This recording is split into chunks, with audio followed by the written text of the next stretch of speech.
Why would anyone want to spend a week in Kansas, you might ask? Well, because most people roll right through, and it has a reputation for being flat and boring. And while most of it is kind of flat, it's anything but boring.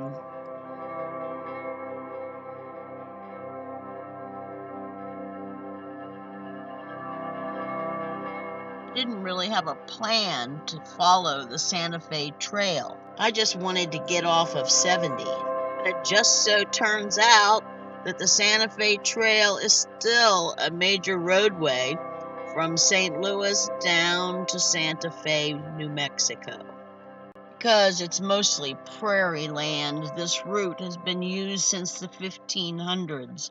And when railroads came this way, these little teeny towns sprung up along the route. To me, it was just fun to drive this old ancient path, but I did stop and see some things along the way. This is Pawnee Rock, or what's left of it anyway.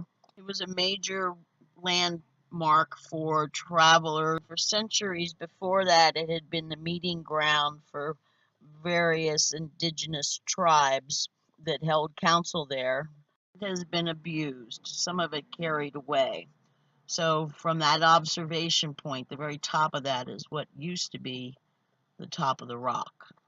It does provide an absolutely fantastic view in all directions. And not too far from here was my first real stop, Fort Larned, which I have trouble saying. Just people traveling on this route. From 1821 to 1880, the Santa Fe Trail brought lots of merchandise. Forts were set up along the trail to protect the merchandise as well as assist the travelers. It's pronounced. Anyway, these are original buildings. Look at this. It's sandstone. People have carved their names in it. But these are the original buildings. I just couldn't get over that these were the original buildings. I enjoyed just walking around looking at what people had written in the walls over all these years. They also had a really nice museum, and the buildings were all open. So you just wander around. It takes a few hours, definitely worth the time.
This was one of the nicest of all the forts I've been to.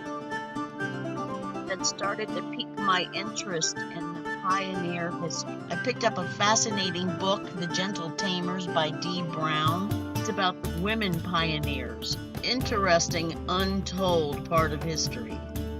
Spent a night here at this lovely RV park, and then I was back on the trail towards Dodge City, the next big stop.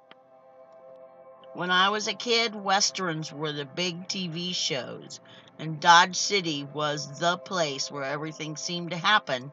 It was a cow town then, and it's still a cow town. It's also a real tourist town. So I played tourist and took a tour. Cows, lots and lots of cows. Seriously, I'd never seen so many in one place. And you know exactly what's going to happen to them.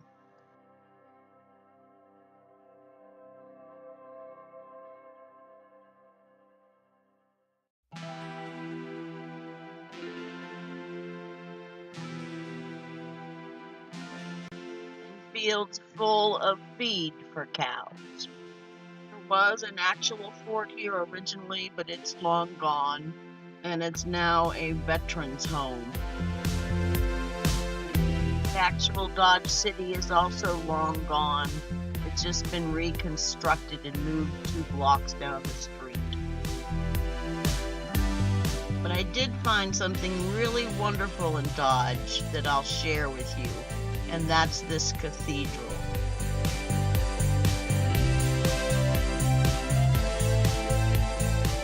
Notice the Spanish influence on this crucifix.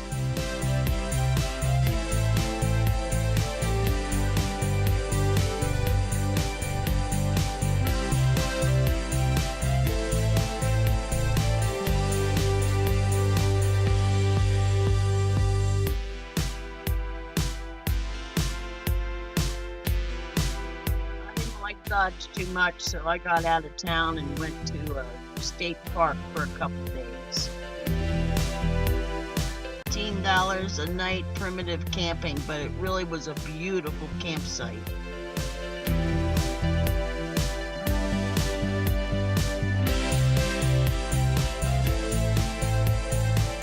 From Dodge, I headed north because I had to see something I had heard about, but I wasn't sure.